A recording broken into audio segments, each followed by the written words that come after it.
Hello friends, Neha educator માં આપનું સ્વાગત છે।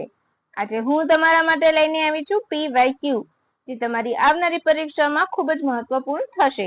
આ બધા જ પ્રશ્નો જીપીએસસી ની કોઈ પણ એક્ઝામમાં પૂછાયેલા છે। જે અત્યારે ટ્રેન્ડ ચાલે છે વિધાન વાક્યનો, એ જ પ્રમાણે હું પ્રશ્નો લઈને આવી છું। તો ચાલો શરૂ કરીશું। ડેઈલી હું 5 ક્વેશ્ચન લાવીશ। હવે હું ગુજરાતી ગ્રામર પણ જોડે જોડે PYQ માં આવરી લઈશ, ઇંગ્લિશ ગ્રામર પણ આવરી લઈશ, મેથ્સ પણ આવશે। એમ ધીરે ધીરે શોર્ટ્સ મૂકીશ, એટલે તમારો ટાઈમ પણ વેસ્ટ ના થાય અને તમારું ક્વિક રિવિઝન પણ થઈ જાય, રાઈટ? તો ચાલો શરૂ કરીશું।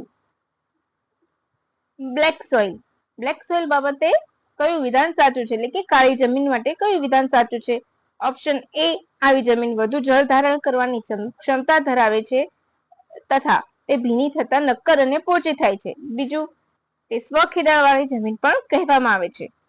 ઓપ્શન સી, એ અને બી બંને સાચા છે। ઓપ્શન ડી, એક પણ નહીં। તો આપણો જવાબ અહીંયા આવશે ઓપ્શન સી, કે બંને જવાબ સાચા છે, right?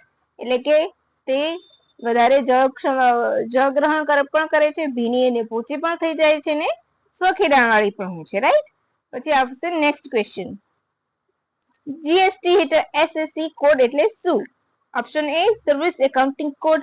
Option B, software accounting code. Option C, system accounting code. Option D, service application code. અહીંયા મારાથી 2 વખત લખાઈ ગયું છે, તો તમે જાતે સમજી લેજો। હું પીડીએફ બનાવીશ ત્યારે એમાં કરેક્શન કરી લઈશ, રાઈટ?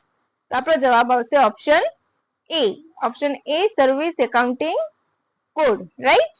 પછી નેક્સ્ટ ક્વેશ્ચન તરફ વધીશું આગળ।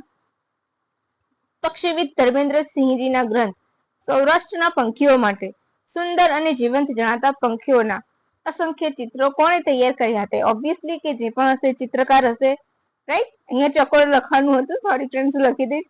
Option A, Somabhai Shah. Option B, Bakor. Option C, Kanubhai Desai. Option D, Raghavendra Desai. તો આપણો જવાબ આવશે option A, Somabhai Shah, right? હવે નેક્સ્ટ ક્વેશ્ચન। આનંદ પરમાનંદ કોણ હતા? ઓપ્શન એ, પહેલવાન। ઓપ્શન બી, ચારણ કવિઓ। ઓપ્શન સી, શિલ્પીઓ। ઓપ્શન ડી, અડાલજની વાવના કારીગરો। તો આપણો જવાબ આવશે ઓપ્શન બી, ચારણ કવિ। હવે નેક્સ્ટ ક્વેશ્ચન તરફ આપણે આગળ વધીશું।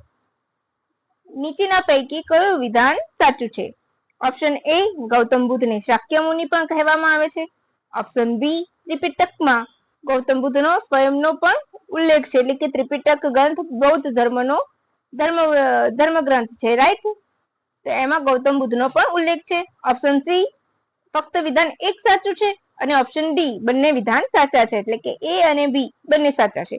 તો આપણો જવાબ આવશે ઓપ્શન ડી, એ અને બી બંને સાચા છે।